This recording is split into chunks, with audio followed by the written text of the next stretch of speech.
hysteroscopy and nose scratch today at 3:30. We just called Boston IVF and got an appointment for an initial consultation, hopefully in July. If this doesn't work and we do another transfer at CNY, we'll have at least an appointment at Boston ready to go to start somewhere else. So hoping that, I mean, it would be nice if we didn't need a second opinion and this next transfer just worked, but gotta have your ducks in a row just in case.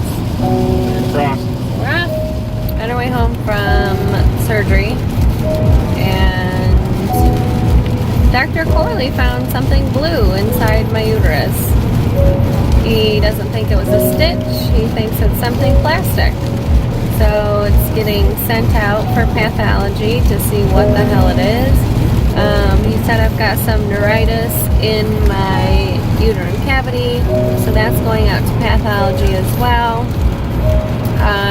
Initially, he thought we were going to do transfer starting baselines next week, but he said with everything, he wants me to do a full month of estrogen to build up the lining, and then take Provera the last 10 days. When I stop the Provera, it will bring on a period, and then hopefully we can do a transfer at the end of the 30 days. Get ready for baseline then.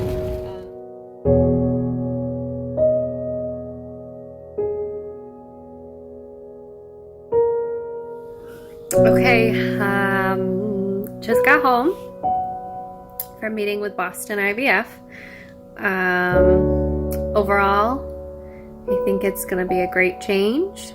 And call day 1 of period, and we'll schedule baseline blood work, baseline ultrasound.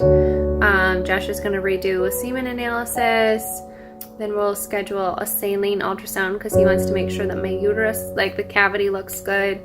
And we'll go from there. Okay, this is crazy. I'm leaving CNY right now, heading back to Boston, and look at this thing. It's a mammoth.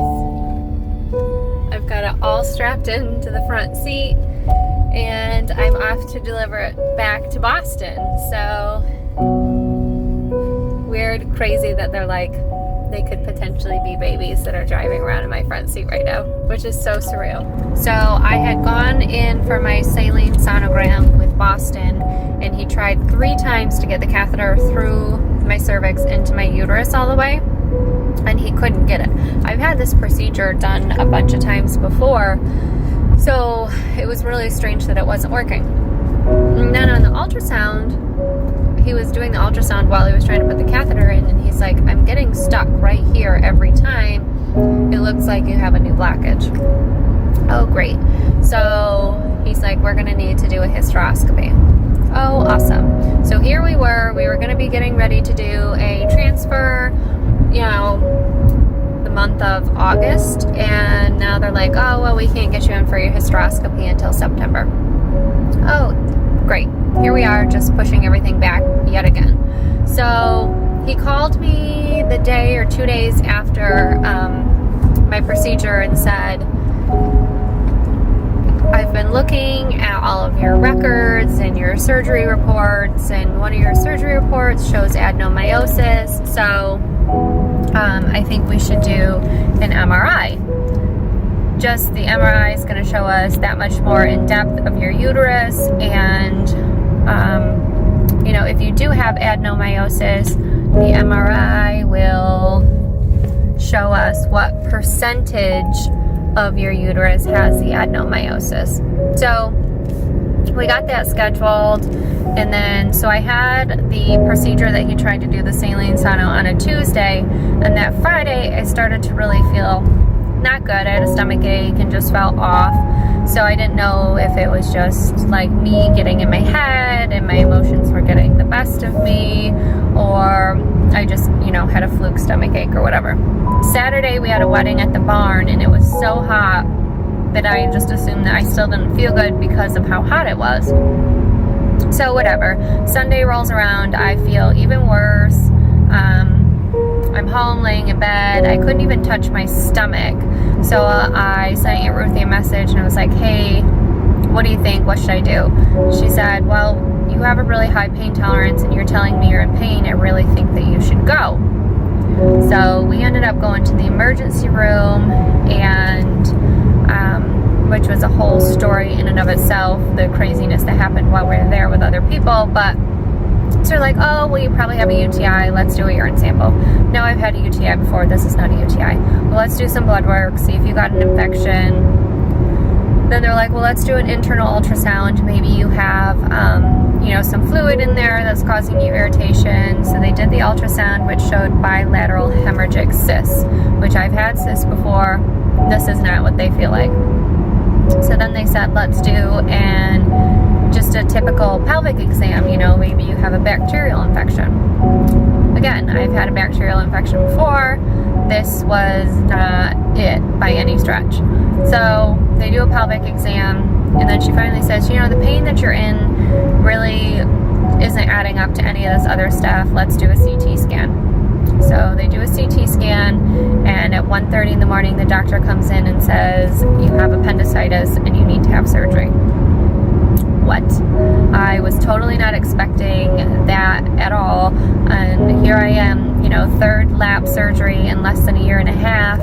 And now this puts us even further back with everything, because they say once you have a lap surgery or any abdominal surgery, you should wait 3 months after the surgery before trying to get pregnant. So just more shit that puts us even further behind.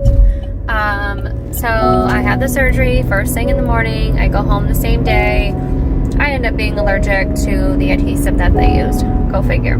So 2 days ago, I had my MRI, which was a whole production. We finished the MRI, and the girl's like, you're all set. I said, okay, I don't need to do anything. She's like, nope, you don't need to check out. You can just leave. Okay. So I go back out to the locker room where all my stuff is. And so to get to the locker room, you have to go through like these secure double doors because of the MRI machine and yada, yada, yada. Everything's so loud and they needed to be soundproofed. And so I get out to the locker room and I go to put my clothes on, and I still have the frickin' IV left in my arm. Okay, you can't knock on the door. You can't go back in those doors because there are no re-entries. So I had to get completely dressed. I went out to the front desk and they're like, well, we can't take that out because we didn't put it in. Well, and somebody needs to call the lady that just let me out here, because I'm not going to rip it out myself.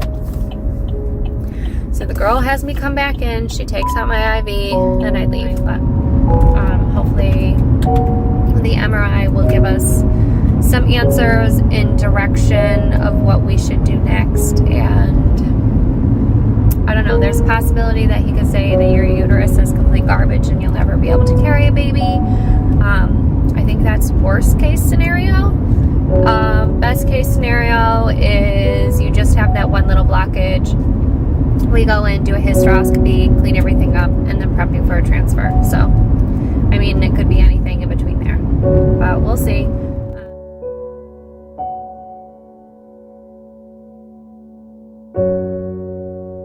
Okay, so I just left Boston. Well, I'm in the car in the parking lot still, but I went in for my pre-op appointment and to go over my MRI results, and I have severe adenomyosis, which I knew I had adenomyosis, but I guess you try to be optimistic with how severe it is. And so he thinks that 75% of my uterus is taken up by adenomyosis, which puts me automatically at a rate of only 30% chance to get pregnant. And then with the hysteroscopy, you know, he might get in there and find that my lining is just crap, so it's only going to go down. My percentage rate of getting pregnant is not going to go up. So, I mean, I don't even know. Surrogacy is looking like that's our option. And then if my embryos aren't that good, we'll have to do another egg retrieval. So now I've got to go get blood work done, and next week I go for the hysteroscopy. So you always are hopeful that you're gonna get better results than what you actually end up getting. So I was hoping that it wasn't gonna be 75%, and so I don't know.